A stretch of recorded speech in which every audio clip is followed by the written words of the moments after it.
we grew up a little too fast. I miss the days that we chill and relax. Where did the time go? It all passed. Now I need to go back. I had no worries, but What's up, guys? Welcome back. So first things first, I know I've been gone for a while, and I just want to thank you guys for getting the channel to 3,000 subscribers. And it just feels really good knowing that these videos are actually helping you guys out to save a lot of money, and you guys are enjoying the content. And as I've been gone for a little while, I've been really spending this time to get stuff lined up for the channel, like getting this garage together and just having a bunch of cool mod videos coming up for you guys that I know you guys are going to be looking forward to. And also, as in the meantime, I've been super active on Instagram, so if you guys want, you can go ahead and follow me. I'll leave it on the page right here somewhere. And of course, for the first video being back, you guys already know for a long time I've been overdue for a new garage for the E46. Just a better place that's more spacious. I have all my tools nice and ready and just more convenient to work on the car. So, you guys guessed it, in today's video, I'm going to be showing you guys how to build your own garage setup to work on your own car on a budget. So, without any further ado, I'm going to show you guys how I turned my garage from looking like this to this.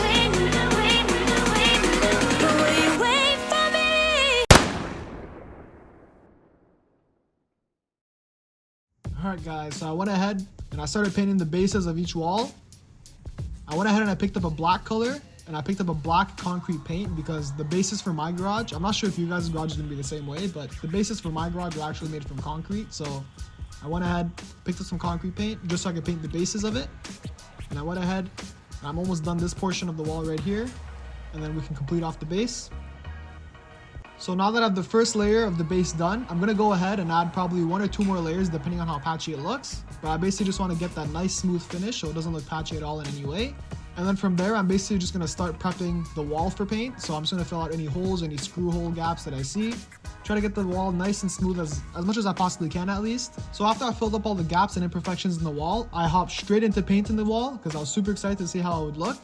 And as you guys can see, I went ahead and I picked up like this grayish bluish color. I'm not too sure exactly what the color is, but I feel like it looks super nice, especially with the common theme that I'm going for with the garage. So I'm about halfway done painting the first layer on the wall, and I'm not sure if you guys noticed yet, but I also went ahead and installed a floating shelf that's connected to the wall and to the ceiling of the garage.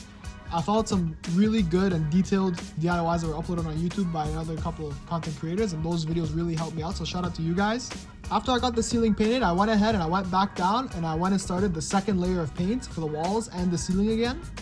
And as you guys can notice in the video, I actually did not paint behind the floating shelf simply because it was just really hard to paint there and I was just in a rush to get the paint actually done, because I could always go ahead and go back and end up painting behind the shelf.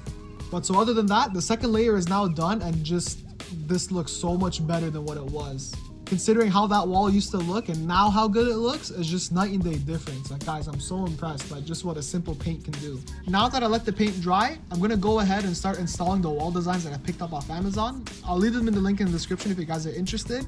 But the game plan for this is that I'm just gonna grab my hot glue gun and stick them onto the wall, and that should be perfectly fine enough to hold these on the wall. So after I have that first line of design completed, I also went ahead and picked up these wall mounting rails for the LEDs, and I basically just ran it along the whole wall, sitting right on top of those square wall designs I picked up. So after I was done mounting the bases, I went ahead and I started slapping on the second line of the wall designs I picked up, and so far this is how it's looking. So after I finished up mounting that second line of wall designs, I went ahead and I added the second line for the LED bases right on top of the wall designs I picked up. So it's basically just sandwiched in between the 2 wall designs I picked up, and then one's just sitting at the very top of it. After that, I went ahead and I lined up the 2 bases that I was going to continue on the back end of the wall. And I made sure they were nice and level, and then I just continued mounting them across the whole wall. So after that, I went ahead and I did some measurements for the table, and I went and started quickly mounting some 2x4s on the wall, because basically for the table, I actually planned on mounting the edges of the table to the wall, and just to have the legs sticking down from the part that sticks towards the garage, just so I save a bunch of space underneath, and then I can fit my toolbox and everything I need underneath. So after I had the base of the table done, I went ahead and I started installing my wall mounted tire holders basically, which is probably like the best thing I could probably explain them as. But you of course want to make sure that these are mounted onto studs and not just the drywall, because you want them to be nice and sturdy, because some rims can get fairly heavy.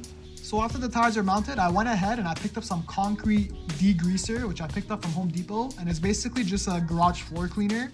And I was basically just trying to prep the garage floor as best as I could and get it ready for the paint I was going to put on. So after I washed the floor of the garage, I let it sit and dry for a good 2 days just to make sure it was nice and dry and there's no moisture sitting in the floor of the garage. And then after the garage floor was nice and dry, I went over with some air compressor and a leaf blower just to make sure there's no dust sitting anywhere. And I basically just went over blowing out all the dust from the garage just to make sure that the surface of the garage floor was nice and clean and ready to be painted on. So basically after I had the garage floor prepped, I went ahead and I pushed everything that was in the garage to the back of the garage so then I can have the most amount of surface area to paint on in terms of the floor. So after I had that done, I went ahead and I masked off the floor, and I basically just went ahead and I slapped on the first layer of the epoxy that I was going to put onto the floor. And as you guys can see in the video, I actually ran short in the left corner, so I basically just have to let that layer dry and go ahead and pick up some more epoxy and then come back to it. So then after I went ahead and I picked up some more epoxy, I went back and I added another layer to the garage floor.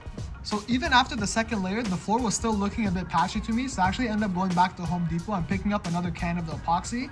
And then after I added that third layer and it dried, the floor was looking exactly how I wanted it to. After I had the floor nice and done, I went ahead and I finished off the rest of the LED bases that I was planning to put onto the wall. And when you're mounting the bases for the LEDs, you also want to keep in mind of where you're going to be placing, where the LED connects to the power, as well as where the controller for the LED is going to sit. So then after I have the bases set, now we're getting to the fun part and we're going to be adding the shop lights.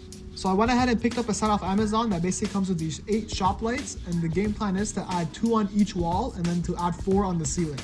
And then after that, I basically just wired up the shop lights. So as you can see, they're all lit up now. And the garage is lit up very good now. And then basically after that, I went ahead and I finished off the LEDs. So I basically just mounted the LED kit that I got, put them on the bases, and then put the covers on top. Also went ahead and painted behind the shelf that I made, and I also painted the shelf black just to make it match a bit better with the garage theme. Picked up a little sign. All my tools are right here. Air compressor, and as you guys can see, the E46 is actually on charge right now as I'm storing it for winter. And this is how this side looks. This is just a bunch of miscellaneous stuff that my dad ended up putting here because we need some storage for the winter.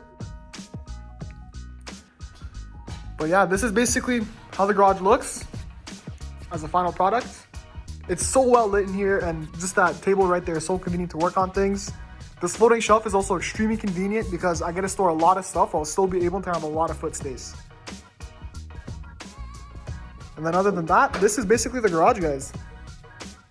I'm just so excited to start driving this thing. I've had it stored for the winter, and I'm not gonna lie, I've been missing her so much. And I have a lot of plans for this car. Stay tuned. I wonder why there's a differential sitting right there. Maybe you guys can figure that out. So other than that, guys, that's gonna be the end of this video. And I'd really, just from the bottom of my heart, I really want to thank you guys again for getting this channel to 3,000 subscribers. And it honestly just means the world to me. I know it's nothing crazy big, but just to me, knowing that there's like 3,000 people that subscribe to this channel, like individual people, just blows my mind. And if you guys have any questions or comments, just leave them down below and I'll be more than happy to answer. You could also go ahead and follow me on Instagram, as I do talk to a lot of you guys up there, and it's really cool connecting with you guys. But so other than that, I hope you guys enjoyed the video, and I'll see you guys real soon. Peace.